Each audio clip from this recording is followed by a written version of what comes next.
Bloomburrow releases August 2nd, and this video is going to prepare you to play Standard, Draft, and Commander with all these brand new cards. I'm Mia. I'm Beezy, and we're the Nitpicking Nerds, and we've got 3 different formats to cover to help prep you for Bloomburrow, starting with Draft. The draft archetypes have taken a whole new and cute fuzzy turn. This is a very heavy kindred set, and each 2-color pair has a main animal. That can range from otters to squirrels to mice and everything in between. Each color pair also has a hybrid signpost common that's going to sort of tell you what direction you should be going in when drafting those 2 colors. This is going to be mostly a 2-color format. Sometimes you're going to want to splash for a third if you want to overlap 2 different archetypes, but generally you can start by just playing 2 colors. Also, a notable change of this set is there are no bonus sheets and no list cards other than 10 special guests. You're not going to see commons and uncommons and rares that are normally in other sets in this set almost at all. I really like that. I think it keeps with the flavor of the set, and everything is just, you know, kindred, and just even the arts are just so entwined with each other. I really like this. Yeah, we're going to start out with birds. This is the blue-white archetype. It's birds and flyers helping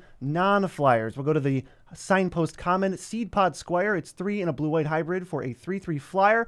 When it attacks, target creature you control without flying gets +1/+1 until end of turn. Pretty fair, normal stats on this 4-mana 3/3 flyer, but it also helps you out if you have a flyer, which is this, and a non-flyer. It pumps it up, and you want to make sure you find a spread and evenly distribute your deck between flyers and non-flyers. I mean, flyers are really going to matter in this format. This is a punchy format, and with foods running around, there's going to be incremental life gain here and there, so you're going to want to swing in and beat while you can.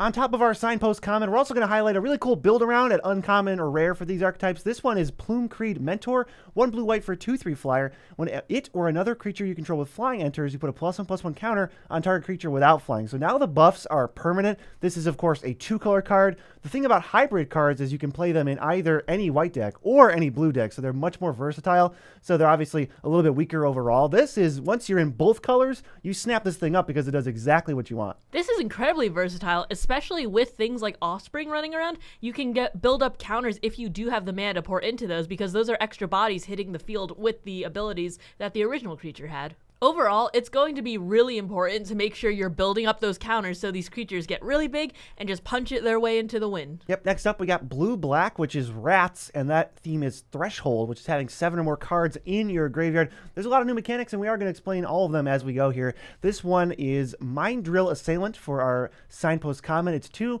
blue-black hybrid, so 4 mana for a 2/5 Threshold as long as 7 or more cards are in your graveyard. It gets +3/+0, which would give you a 4 mana 5/5, and you can also play 2 and a blue-black hybrid to surveil 1, so it helps fix your draws in the late game if you have nothing better to do, or fill your graveyard so you get the Threshold bonus. I really do like surveil in here. They made a better Read the Bones, which actually lets you surveil stuff into your graveyard, so things like this have a little bit more support. But overall, I don't think it's that tough to get that many cards in your graveyard, whether you're firing off removal spells or just chumping in the early game to get Threshold things later in the game. Yeah, blue-black loves playing the long game anyway, so as you play, you will naturally fill up the graveyard, and then all of your cards just get stronger. But our signpost uncommon is Tidecall Mentor, yet another mentor of the cycle. 1 blue-black for a 3/3 with Menace. When it ETBs, if 7 or more cards are in your graveyard, you can return up to 1 target non-land permanent to its owner's hand. That's a really great way to bounce things, especially since you will be wanting to work towards that 7 or more cards in your graveyard to begin with. I mean, we already like mana war effects that enter and bounce. That's usually good tempo, but those are usually like 2 mana 2/2s. This is a 3 mana 3/3 with Menace. It's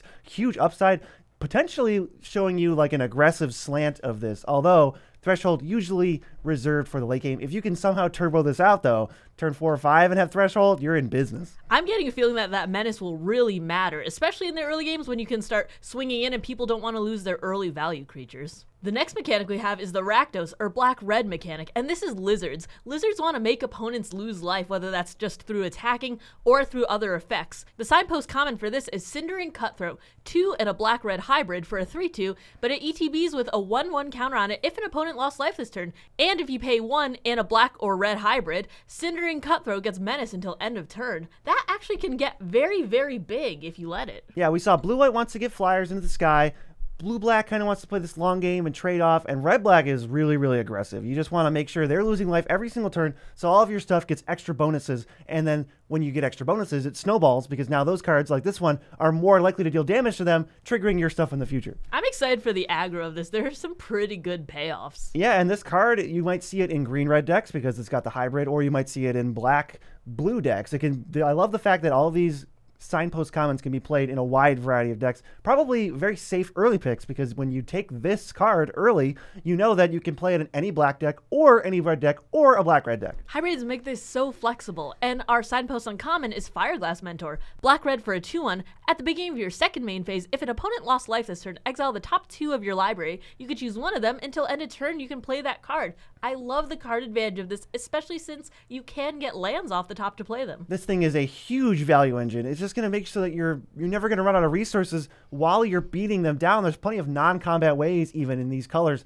to deal damage to them or make them lose life. And now it's like, well, I'm just going to snowball advantage. I can just sit back here, even if I'm not dealing damage to you, as long as I'm making you lose life in some way. And you're going to have to kill Fireglass Mentor because it's so scary. This is going to be so scary. Imagine you play just a 1-power flyer really early, and then you play this next turn. And if you don't have a land in your hand, you can just play one off the top because they're probably not going to block that early. I think you can chip in for that easy damage and be able to get that card advantage with this card. Yeah, next is red-green. That's Raccoons, and they have Expend as a new mechanic. This just cares about spending mana on spells. So if something says expend 3, it cares in some combination that you spend 3 total mana on spells. You can play a 1-drop, a 1-drop, and a 1-drop, or a 3-drop, or a 5-drop, and that'll still see you expending 3. Our common is Junkblade Bruiser, 3 red-green hybrid for a 4/5 trample, so beefy boy.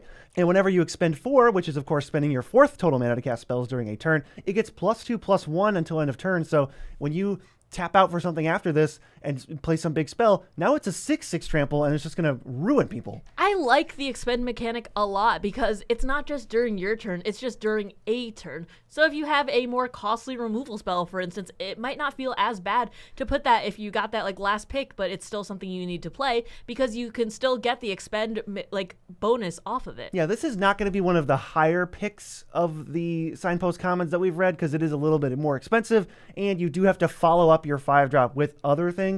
But I think maybe the red-green deck will like to get this later in the packs as you're drafting. For our uncommon, we have Wandertail Mentor. It's red-green for a 2/2. Whenever you expend 4, put a +1/+1 counter on it, and it taps for red or green. So it ramps you into other stuff, helps you expend 4 on turn 3, which is critical, and then it gives you what basically will be a 2-mana 3/3 that can attack on the next turn. I mean, this just does a little bit of everything. I like this for the fixing. I like this for the power later. This is just overall a great card for this archetype. But if we want to go cute and fuzzy, why not green-white with rabbits? Rabbits want to make a ton of tokens and just explode the field with as many as possible. That sounds pretty flavorful. I think it's absolutely flavorful. The Signpost common here is Head of the Homestead. 3 and a 2 green-white hybrid mana for a 3/2. When it enters the battlefield, you create 2 1/1 white rabbit creature tokens. So this is already 3 bodies for 5 mana. Yeah, it's 5/4 of stats split up into 3 bodies. You can use those rabbits to chump block. You can go over the top and just kind of send all of your creatures in every turn and just overwhelm them. We also have Burrowguard Mentor, green-white for a star trample. It works perfectly with Head of the Homestead because its power and toughness are each equal to the number of creatures you control. So you play this thing, and then you follow it up with multiple bodies on multiple turns, culminating with Head of the Homestead on turn 5. You could have this being like a 6/6. Next up, white-black, which is bats, and that cares about life gain or life loss, which is a super cool wrinkle on the usual black-white life gain strategy. We have Moonrise Cleric, 1 black-white hybrid for a 2/3 flyer, already pretty good stats, and when it attacks, you gain 1 life. This thing's going to be super annoying. This is going to be one of those Signpost commons that other colors try to pick up and take from you because it's just a good flyer. It could go in the blue-white deck all day. It just punches easily. It also blocks pretty easily. 3 toughness is a lot, plus the 1 life overall. So I think this is great in the decks that can splash it, or the decks that just really want it if you're going heavy on the bats. Starseer Mentor is our Signpost uncommon. 3 white-black for a 3/5 with flying and vigilance. At the beginning of your end step, if you gained or lost life this turn, target opponent loses 3 life unless they sacrifice a non-land permanent or discard a card. I think it's pretty easy to gain or lose life, and I like the flexibility of that. Yeah, we get to use things like Moonrise Cleric to make sure that we're always gaining life every turn, and there's other cards that make you lose life in a similar way. We can balance out gaining, losing, drawing cards, whatever else. And then this thing, along with other cards in our deck, are just going to have static effects that say, now things are worse for you, opponent, because I triggered all my bats. And this is not the scariest trigger in the world, but it's going to help add up. And also, it's just a 3/5 flying vigilance. That's just a beefy body in the air. So the smaller upside is balanced out with the better body. I mean, it's going to be incremental value, and I feel like these games are going to go a little bit longer than most people would think. Moving on to black-green, this is squirrels. Squirrels have forage, which is very, very flavorful. This means that you can either exile 3 cards from your graveyard or sacrifice a food to get a certain effect that these squirrels have. Our common is Corpseberry Cultivator, 1 black-green hybrid for 2/3 at the beginning of combat on your turn. You can forage, like Mia said, exile 3 cards, or sacrifice a food, and then whenever you forage, you put a +1/+1 counter on this thing, so it lets you do it repeatedly. Other cards, like maybe even if you have multiple Corpseberry Cultivators, will see each forage, and they'll all trigger off of it, so it like pumps all of your squirrels.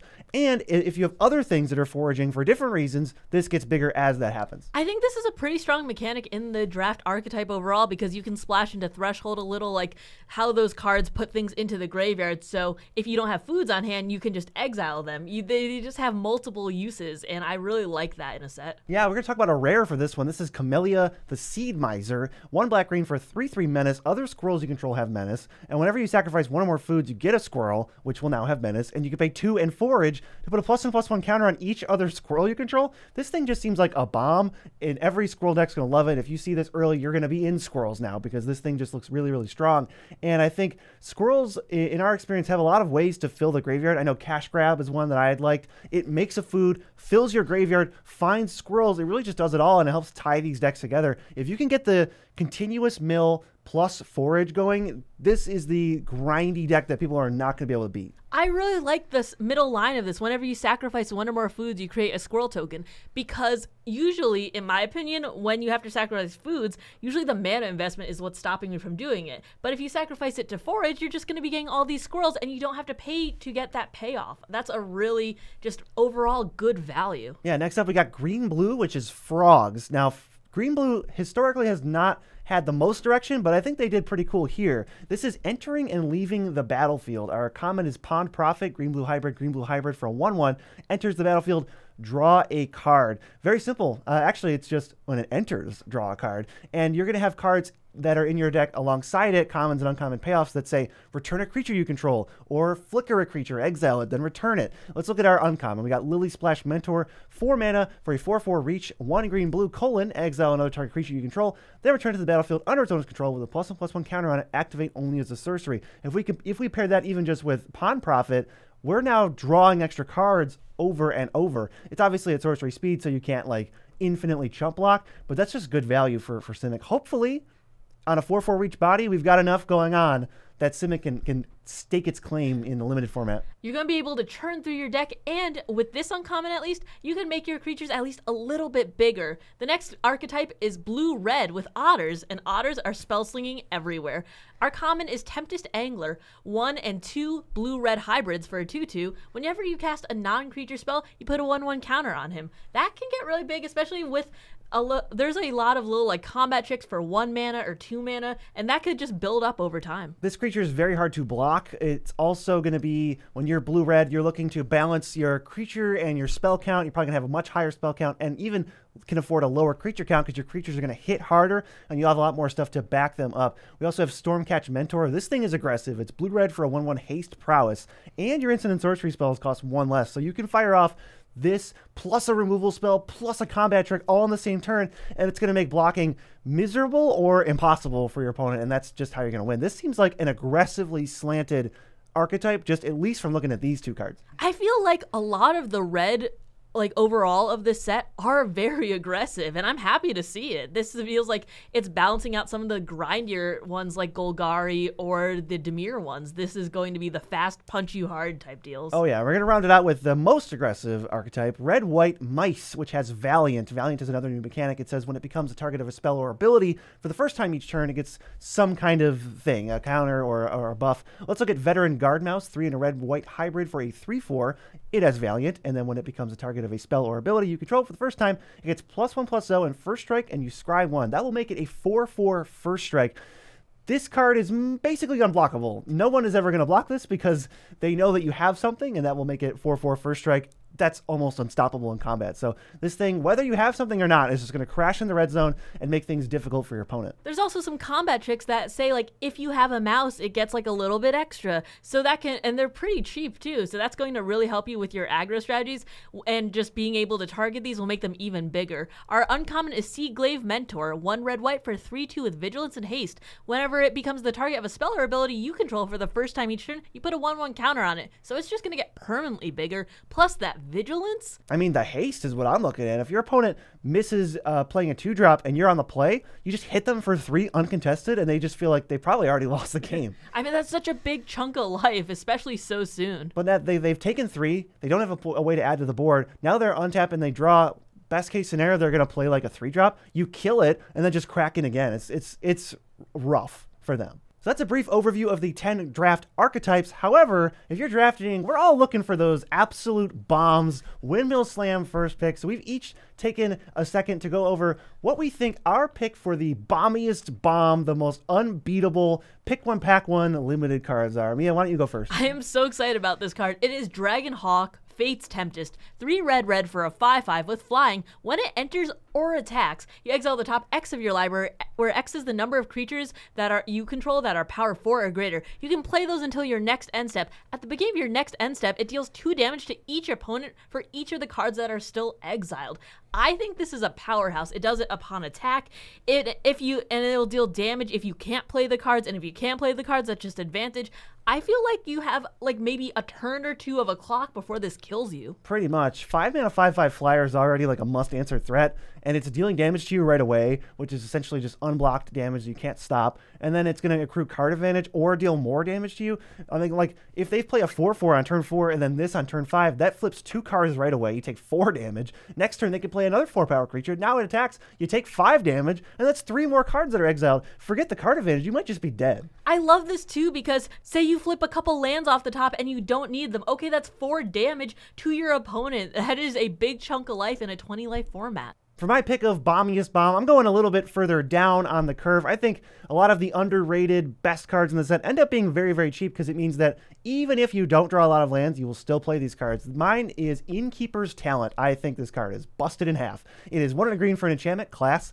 Level 1, the static is at the beginning of combat on your turn, put a +1/+1 counter on target creature you control. If that was all this card did, I would still think it's one of the best rares in the set. There's like 7 more lines of text. You could pay green to put it in level 2, which gives your permanents with counters on them ward 1. You could pay 3 and a green to level it up to level 3. That now says if you would put 1 or more counters on a permanent or player, put twice that many on those things. Instead, growing a creature +1/+1 each turn historically has been very, very strong. We've seen Ornery Tumblewag, Luminarch Aspirant, Citadel Siege, and even Fight Rigging just dominate their formats. This card I think is probably better than all of those because it's an enchantment. It's hard to answer, and it even gets better in the late game, plus attacks on wards. So I am not looking forward to playing against it, but I will be looking forward to taking it first pick and beating people with it. This is going to be so hard to interact with. This is a must counter if you have a counter spell. This is just in a punchy format. This is going to grow the things. Plus with ward, I think that this just does a little bit of everything. Now we're going to switch formats and move over to Commander and talk about some of the commanders you are most likely going to see because Bloomburrow has a lot of awesome stuff. I think there are so many cool creatures coming out of this. There are a bunch we're going to talk about. The first one is Aggro, Eater of All. 3 green/black for a 6 with ward. You have to sacrifice food. Other creatures are food artifacts in addition to their other types, and you can tap them to do normal food stuff. You gain 3 life to sack it. Whenever food is put into a graveyard from the battlefield, you put 2 1/1 counters on Aggro. Jeez. I mean, sacrificing one of your own creatures to do anything just to target this, that is brutal. Plus, it's going to get bigger as creatures die, and if you can make other creatures die using your own things, that's overall, this is going to be gigantic. But it also turns all creatures into artifacts, so if you have a way to destroy artifacts that are not yours, that's going to be a problem for your opponents. And also, when all that stuff dies, Aggro gets 2 counters for each food that died, so now it's just a one-hit kill on somebody. It's just going to blow people out of the water. Next up, we got the infamous Cruel Claw. 1 black-red for a 3/3 menace. When it deals combat damage to a player, exile cards from the top of your library until you hit a non-land. You can cast that card by discarding a card rather than paying its mana cost. So we're looking to put a bunch of huge big expensive spells like Rise of the Dark Realms or some kind of, Call Forth the Tempest, just some big cascade spell, and then we're going to hit that for free and just have to discard a card. That's like nothing. I think this is super cool. I love the fact that it helps itself because it has menace, it comes down very cheaply,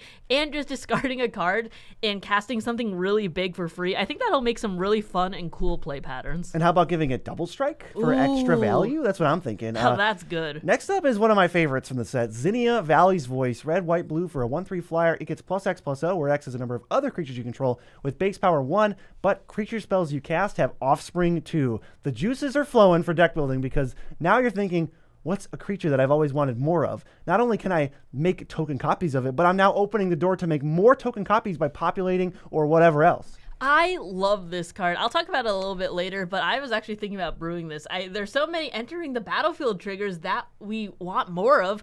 I think this is going to make it so easy, and I really do love just flooding the board with so many creatures. Plus, Zinnia gets bigger if you make 7/1/1s. Now you have an 8/3 flyer. And it's going to be able to swing and soar past all your opponents to hit in for commander damage. The next card is Hazel the Root Bloom, another precon commander.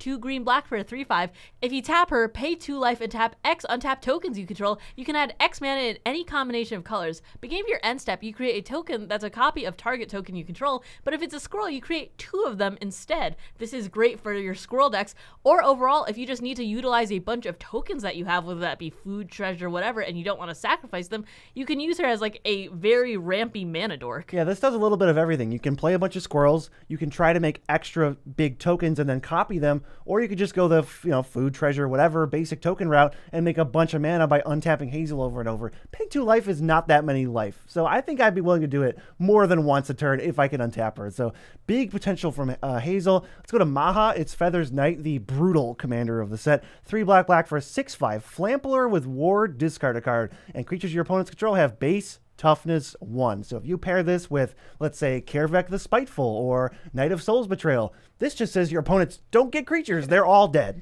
Every set has one brutal commander, and Maha is this one's.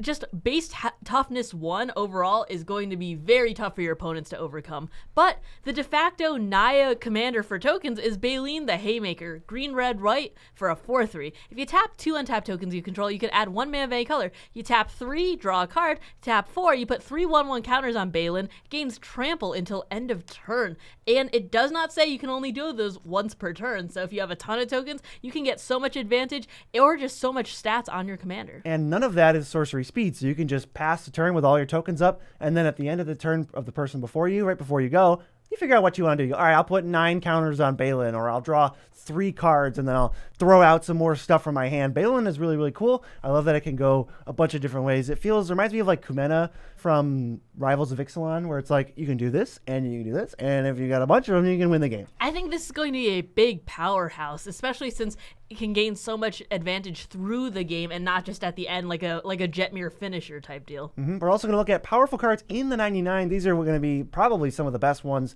the most ubiquitous ones across different archetypes. Number 1, 3-Tree City. As it enters, you choose a creature type, taps for a colorless, or you can pay 2 and tap it to choose a color. Add an amount of mana of that color equal to the number of creatures you control of the chosen type. So you choose whatever your whole deck's about. Squirrels, merfolk, wizards, humans, and now you've got Nykthos for creature types. It's so good. I love a good Kindred deck. I have a few places where 3-Tree City is immediately going in. The next one is Season of Loss, and I've played against this already, and it's brutal. 3 black for a sorcery, and you could choose up to 5 of those little paw prints worth of modes, and you could choose the same mode more than once. 1 paw print, each player sacrifices a creature. 2 paw prints, draw a card for each creature that you controlled that died this turn. 3 paw prints, each opponent loses X life, where X is the number of creature cards in your graveyard. So you can make the entire board sacrifice 3 creatures, and then you draw 3 cards if you have 3 disposable creatures for that. I think that's a pretty good deal for 5 mana. Yeah, 5 mana, each player sacrifices 3 is already kind of real, and then tacking on you draw 3 on top of that makes it even better. But also, this is a finisher in the late game. You can have each player sacrifice 2 creatures, and then drain everybody equal to the number of stuff in your graveyard, which could be huge up to that point.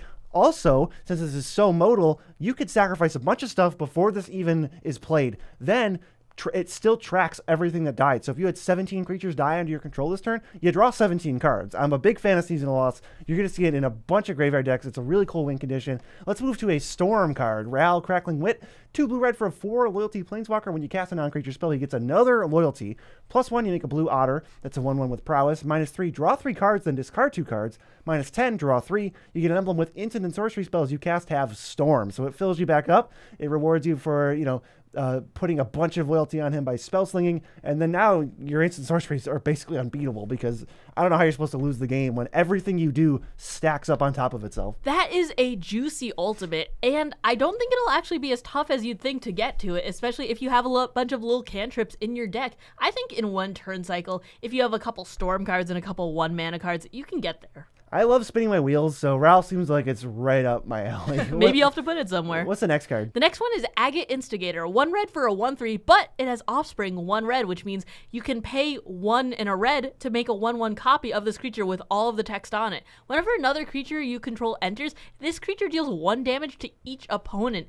This is just like having a mini Perforos, and those decks are going to love it. Yeah, and honestly, it deals just as much as Perforos, but it even spots you 1 damage right away, because when you trigger Offspring, that'll trigger the first one, and it'll deal 1 damage right away, and now they have 2 creatures they have to kill, because the damage is split on 2 bodies. This is a really good card. I think it's going to do a lot of stuff for budget decks, for non-budget decks. It just seems very, very powerful, and copying that token starts getting better and better every time you do it. I'm so excited for this.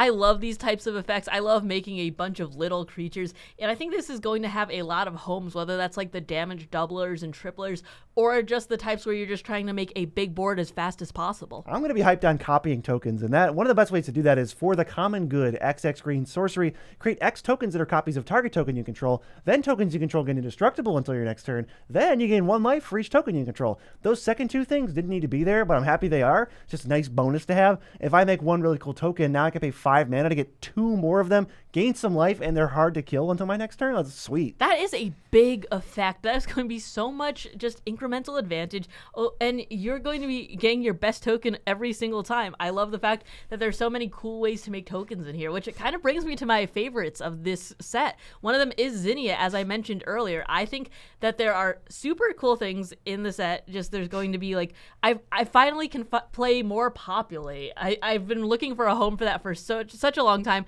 but there's not always the best creature tokens to copy. But since I can make offspring things now, I can actually get those triggers that I want to. The next one is one that's going to be brutal against me and Beezy. It's Sunspine Lynx.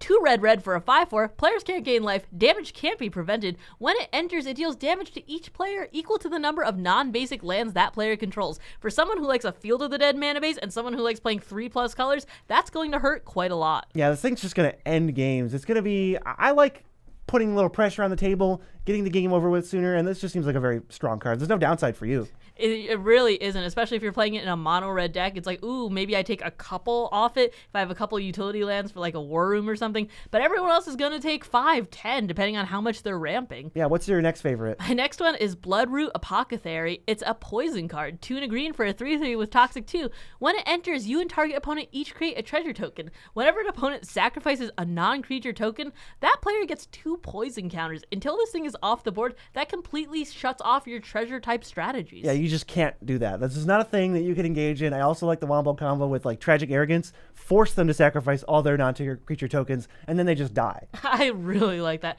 I think that this is an interesting take on poison, and I want to see how it plays out in my deck. Yeah, some of my commander favorites from this set, I like Scrap Shooter. It's a 3 mana 4/4. You can gift a card, which means you may promise an opponent as a gift as you cast the spell. If you do, when it enters, they draw a card. It has reach, and when it enters, if the gift was promised, destroy target artifact or enchantment an opponent controls. I like that. The card is not tied to the person whose stuff you destroyed. So either you can curry some favor and say, sorry, I had to blow up your Aether Flux Reservoir. Here's a card back, and they feel less bad about it. Or someone else is the arch enemy, and you go, hey, here's another card. Find a board wipe. In the meantime, I'm going to blow this thing up. And also, 3 mana 4/4 reach kind of holds down the fort a little bit. I think this does a little bit of everything, and it brings in that fun politic aspect. I like the fact that gift is not optional either. So if you gift someone a card and they don't have a library, for instance, they are forced to draw. They can't get around that. Yeah, I also had Sunspine Lynx on my favorites. I just love the potential to end the game on this. And my other one was Illuge, the Shoreless Sea. 1 blue for a star equal to the islands you have. And when it enters or attacks, you put a flood counter on a land.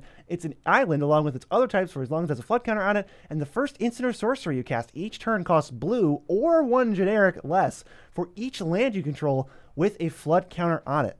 I love the reduction on this thing. I love that it's just kind of huge. And I just think that putting the flood counters is another neat thing. And there's other cards in Magic that does it. So I kind of want to build an Illuge deck. I think that's going to happen in the near future. I'm very interested to see if they continue the reduction of colorless plus colored mana. I think that's a very interesting inclusion on this. That brings us to our third format, which is Standard. Now, Standard, importantly, this year is going to be rotating. On August 2nd, we're going to be losing Midnight Hunt, Crimson Vow, Neon Dynasty, and Streets of New Capenna, and Bloomburrow going to be rotating in on the same day. Those are a lot of cards to be losing, so let's check out what archetypes are not so hot and which ones are actually going to have some legs after this. The first one, and the main one that's rotating out, is Esper Legends. This is for a lot of reasons, but one of them is the centerpiece, where Fiend is just not going to be in rotation anymore. Yeah, the deck's also losing all of its Neon Dynasty lands and a bunch of dual lands, all the Midnight Hunt and Crimson Vow ones, and even the Triumph. This deck loses something from every single one of those sets that I just mentioned, and it's probably not going to exist, at least in its current form, and that was one of the go-to decks. So we're going to see what could fill the gaps, a bunch of new possible archetypes that are going to be centering around Bloomburrow cards, and we're going to start with the first one, which is just good old-fashioned red aggro. We're just going to beat them up, we're going to get creatures in play in turns 1, 2, and 3, pressure the opponent, and leave them with all their expensive spells stuck in their hand. This deck already has Monastery Swiftspear and Slickshot Show Off. Those are cards still in the deck. They're not going to be rotating, so we're going to port those red on over, and then we're going to be adding some of these Bloomburrow cards. Red aggro always has a home in Standard, especially after rotation. One of the cards that we think is going to be seen is Emberheart Challenger, 1 in red for 2/2, haste and prowess. When it becomes the target of a spell or ability you control for the first time each turn, exile the top card of your library until end of turn. You can play that card. Yeesh. So, but thanks to the Valiant ability, we're going to be pressuring, beating face. That's not going to be a card that anyone's going to block, especially with, I know Monstrous Rage as a combat trick is going to be all over the place in these decks too. There's no blocking this card, which means they're going to throw some combat tricks on it anyways, replace the card that they just played with the ability of Emberheart Challenger, and now it's going to be hitting you for 3 or 5 or 6 or something crazy. You might even get even more cards out of it because there are those combat tricks that say draw a card, but you're going to be exiling cards. You might even be up cards after playing. We're also expecting Heartfire Hero to make an appearance here. It's red for a 1/1. It's got Valiant also. When it becomes the target of a spell or ability for the first time each turn, you put a +1/+1 counter on it, and then when it dies, it deals damage equal to its power to each opponent, which that's just going to be our one opponent, but we're still going to bump this thing to at least a 2/2. Now we have a 1-mana 2/2 that's going to probably chip in for 2 or 4 points in the early game, and then when it dies, they just take 2 more damage. It's going to make it so that we have inevitability, and whether we're starting early or playing this late, our opponents are taking damage no matter what. This is so nasty, especially since it can come down turn 1. I wouldn't want to get hit with that a few times. Yeah, this is probably a good replacement for Cacophony Scamp. That card's not rotating, but this is just a better version of that. We also have Blooming Blast. This card looks savage. It's 1 in a red for an instant. You gift a treasure if you want, and it deals 2 damage to target creature, and if the gift was promised, it deals 3 damage to that creature's controller. I remember Searing Blood quite fondly, and this is going to do a very good impression, and even might be better in some scenarios, because when you hit the creature, it doesn't have to die. As long as you promise the gift, they still take 3 damage. This thing's going to be pushing through so much damage in the late game. I'm really excited to see where gifts kind of end up in the Standard metagame. The next deck that we think that might show up is Blue Tempo. This is more of a budget deck, and it's using things like Haughty Djinn and Shore Up. But one of the cards that we think will show up in this is Eddie Merc Crab. 5 blue for a 5/5 with flash, but it costs 1 less for each instant and sorcery in your graveyard. It enters tapped if it's not your turn. When it enters, tap up to 2 target creatures. This can come down for just blue, and the fact that it can tap up to 2 target creatures puts your opponents at a standstill. Yeah, this is an aggressive deck that's looking to trade positive on resources, blank all of your opponent's important spells, and then finish up with a Haughty Djinn or a Tolarian Terror, and now Eddie Merc Crab is another solid win con. Just all of these cheap little instant sorceries, cantripping, drawing cards, counter spells, makes it so that when you play 1 mana 5/5 or 2 mana 5/5 with flash, your opponent's not going to have anything left in the tank, and even if they do, you're left with almost all your mana untapped, so you can counter all their removal and just kill them. Speaking of counter spells, one of the ones that is just coming out is Long River's Pull. Blue for an instant, and you can gift a card. Counter target creature spell, but if the gift was promised, instead counter target spell. This is cheap removal, plus I do like the fact that it gives you the option depending on what you're trying to counter. Yeah, all cards are not created equal, so I'm in a certain scenario, if I'm desperately trying to keep my Eddie Merc Crab alive, I will happily give away a card so that your current card will not resolve, and it'll just help me put the pressure on. I also like Illuge, the Shoreless Sea, a lot. There's so many words on this card. 1, blue for a star equal to the power and toughness of your islands. And whenever it attacks or enters, put a flood counter on a land. It's an island as long as there's a flood counter on it. And the first instant or sorcery spell you cast each turn costs blue or 1 less to cast for each land you control. with a flood counter on it. So we're playing all islands. That's the whole deck is like, I don't know, 20-something islands. So this thing's going to be at least a 4/4, scales with the game as we play it on turn 6. Then great, it's a 6/6, and we still have 2 lands left untapped after we play it. And now it's like, all right, put a flood counter on, and I'm going to be reducing my spells so I can protect this thing by holding up counter magic like Long River's Pull if I get 2 flood counters. It also kind of scales with the more illusions you play. If you play 1 illusion, it enters, you attack with it, and then it dies, and you play a second illusion, now you have 3 lands with flood counters, and your spells are going to be reduced heavily. You were so excited when this came out, plus playing multiple of this is just going to be crazy. I mean, just having that consistent reduction of instants and sorceries, no one's going to know what's hitting them. Being able to put multiple of these in your deck makes sure that you can have a ton of lands with flood counters on them and just get that reduction very consistently. Yeah, this deck's going to be playing so many cheap threats. It probably can just play Illuge, Haughty Djinn, Tolarian Terror, Edinburgh Crab, and then everything else is just a bunch of cheap instant sorceries. I like that style of deck. It's going to be very annoying to play against, probably. Next up is a weird deck, Rakdos Lizard Outlaws. You take all the cards from Thunder Junction that happen to be lizards and happen to commit crimes, and then you compare them with all of the Bloomburrow cards that are lizards that also happen to be outlaws and also happen to commit crimes, and it kind of just works together. This deck already has Laughing Jasper Flint and Hellspur Posse Boss from OTJ, and now we're going to get things like Iridescent Vine Lasher, black for a 1/2, it is an outlaw, it has Offspring 2, and whenever a land you control enters, it deals 1 damage to target opponent. Super easy way to commit crimes, super easy way to push through damage, and it's a nice aggressive creature that in the late game doubles itself up. Is it bad that I want this deck to succeed so badly? This looks so much fun and just like a new twist on the current standard meta. I want this to happen so badly. Yeah, it's like a brand new deck. It doesn't really exist currently, but now that we've got twice as many Lizard Outlaws, I hope it's definitely going to be a thing. We also have Gev, Scaled Scorch, Black-Red for a 3/2. It's got Ward, pay 2 life. That's super annoying to deal with. Other creatures you control enter the battlefield with a +1/+1 counter on them for each opponent who lost life this turn. This is standard, so 1. We have a maximum of 1. And whenever you cast a Lizard spell, it deals 1 damage to target opponent. Just as we go, you're just taking damage just for us playing the game. That's committing crimes. Then that just triggers itself. So whatever lizard we play is going to enter with a counter on it. I don't think it's going to be hard to trigger this. In general, the lizard archetype in Bloomburrow is having your opponents lose life, whether that's through combat damage or through triggered abilities. So it just works so well with this. Hired Claw is another one that's going to be amazing in this deck. Single red for a 1/2. Whenever you attack with one or more lizards, it deals 1 damage to target opponent. So if you just have this, you can still trigger that when it attacks. If you pay 1 in a red, you can put a 1/1 counter on it, but only if an opponent has lost life this turn and only once per turn. Doesn't matter, it can happen before damage. That's always. This thing will never not be able to put a counter on itself because you're just going to send it to the red zone. They take 1. Okay, condition met. It's satisfied. Now they have to deal with probably not being able to block this because we have the threat of activation. I probably don't think this card will be activated very much. Just the threat of it on the first 3 or 4 turns is going to be enough to push through extra damage. This thing attacks for 2 by itself, and I think these cards just look so aggressive. Like, we're talking about a 1-mana 1/2 that pings them, another 1-mana 1/2 that pings them, that can clone itself, and a 2-mana 3/2 with Ward, pay 2 life that pings them. There's just no getting around damage for this deck, just like mono red. I think it's just so spicy too to keep up the activation just in case it's like, do I have a combat trick? Am I going to save this mana for activation? Something else maybe? I think that's so spicy, and I'm excited to see how this works. Yeah, you're just never going to be able to block the lizard deck's creatures ever. Hopefully another new archetype that comes up is green-white bunnies. I'm just hoping because it's adorable, and there's enough bunnies, I think, from between like some old sets and new sets. I know we have a Regal Bunnicorn from Wilds of Eldraine. It's a star. It can get pretty big, and we compare that with like Phineas Ace Archer, green-white for a 2/2 Vigilance Reach. When it attacks, put a counter on each other creature you control. That's a token or a rabbit. Then if creatures you control have total power 10 or greater, draw a card.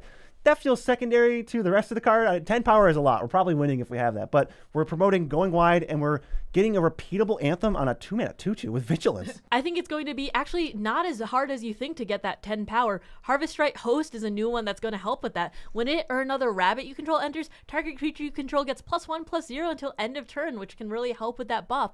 Then draw a card if it's the second time this ability has resolved this turn. If you can make a ton of bunnies, your power can grow really fast. It can help you get that +10, like that 10 power, and you can just keep drawing cards. Yeah, and then we can also utilize older card Pollen Shield here. It gives our creature tokens +1/+1, and then it can give a creature puffed equal to the number of creatures we control. Rabbits are all about going wide. We're going to make little bunny tokens with some other cards. We're going to pump them all, and hopefully your opponent's removal won't matter as much because we got 7 creatures in play. Which one are you going to kill? Next is the lands deck. I think this is where the Teamer Aftermath Analyst deck is going to fall, because we can still use Aftermath Analyst and Spelunking with new cards like Lumra, Bellow of the Woods. I feel like this is one of the most hyped cards of the set. 4 green for a star with Vigilance and Reach. Its power and toughness are equal to the number of lands you control. When it enters mill 4, then return all land cards from your graveyard to the battlefield tapped. Note, that doesn't say out of cards you've milled. That is just any lands that happen to be in your graveyard. Yeah, the Teamer Analyst deck is a really strong, almost combo deck that used the SNC Streets of New Capenna gain fetches to just put a bunch of lands in the graveyard, a bunch of lands in play, then use Aftermath Analyst to bring all the lands back, and have Spelunking make them enter untapped so you can fire off like a World Souls Rage or something like that. They're losing a bunch of the fetch lands, so we might have to use some other stuff from Bloomburrow, and maybe this deck takes a new form, but Lumra is a second copy, basically, of Aftermath Analyst, and that still works with Spelunking, and it gives you some mill, so it like helps you get that engine going. This kind of still seems good to me. We also have a card we mentioned before, Iridescent Vinelasher, Offspring 2, landfall, ping an opponent for 1. Now maybe this combo just goes, forget World Souls Rage, just play this guy. He's a nice blocker on turn 1. He's, you can clone him, and then when we put 10 lands in play, the opponent just dies. We also just have some good fetches in here. Fabled Passage is getting the reprint, so it's coming to standard, which is amazing. Plus, we have Escape Tunnel from MKM, so I think we can get some landfall triggers, and a fair amount of them, too. Yeah, hopefully this deck still exists, because Aftermath Analyst is one of my favorite cards that has come out in a very long time, and I would love to use Lumra alongside it. Next up, we have Black-White Control. This is sort of like a couple different decks might turn into this deck. The basic idea is, whether you're playing Dimir or Black-White, it's just removal spells, some card draw, big, beefy, mid-range creatures that are hard to answer. So like Preacher of the Schism makes vampires, draws cards. Aclazotz draws cards, really hard to answer. One of the premier threats of the standard format coming into Bloomburrow. And we compare that with some interesting white and black cards like Beza, the Bounding Spring, 2 white for a 4/5. When it enters, create a treasure token. If an opponent controls more lands than you gain 4. If an opponent has more life than you get 2 1/1s fishes if an opponent controls more creatures than you, and you draw a card if an opponent has more cards in hand than you. This just evens things up no matter what. It's also a 4-mana 4/5, so you can play this on curve, beat down, get all your resources back from playing it, and it's going to be annoying, especially if you curve like Beza into Aclazotz. This is just so much value, especially if you happen to have some sort of like flicker effect or something. You could do this more than once, but overall, just in Black-White Control, this will help you catch up. And I do like the fact that if you're ramping with treasures, for instance, you're going to be able to get that treasure part because you won't have as many lands as the opponent. There's also Lunar Convocation for here. White-black for an enchantment. Beginning of your end step, if you gain life this turn, each opponent loses 1 life. At the beginning of your end step, if you lost and gained life, you create a 1/1 bat with flying, and if you pay 1 in a black and 2 life, you draw a card. I do like the fact that it has stapled on there a way to lose life so you can get the bat, and all you really have to do is figure out how to gain life. And this starts working pretty well with Beza, because we can play Lunar Convocation super early. Then Beza's going to, after we pay life or do whatever, Beza just gains us the life back. It's kind of perfect. We want to go below them so that we can just go back above them again. And also, with all of this ridiculous aggression that we've seen out of the mono red deck and the black red lizard Outlaws deck, Beza's going to need to like really do some work. We're going to be always gaining 4 because we're going to be so far behind. And then Lunar Convocation just comes in, creates chump blockers, and gets us back into the game, helps us turn the corner. But just with Black-White Control, you're going to need removal, and Fell is one of the new removal spells in here. 1 black for sorcery, just destroy target creature. Super simple. That is so clean, and that is so mana efficient. I think that is going to be played a fair bit. Yeah, hopefully that ends up doing some work, and I think there's a lot of Bloomburrow stuff to be excited about for Standard. It's got my wheels turning. I'm like, how do I use Aftermath Analyst in Bloomburrow? That sounds so cool. The set releases August 2nd, so mark it down on your calendars. Get ready to play with some cute animals, and the pre-release is July 26th, so look up, check the link in the description we have, find the LGS nearest you, and get out there, use all the advice from all the formats we've talked about, and crush it.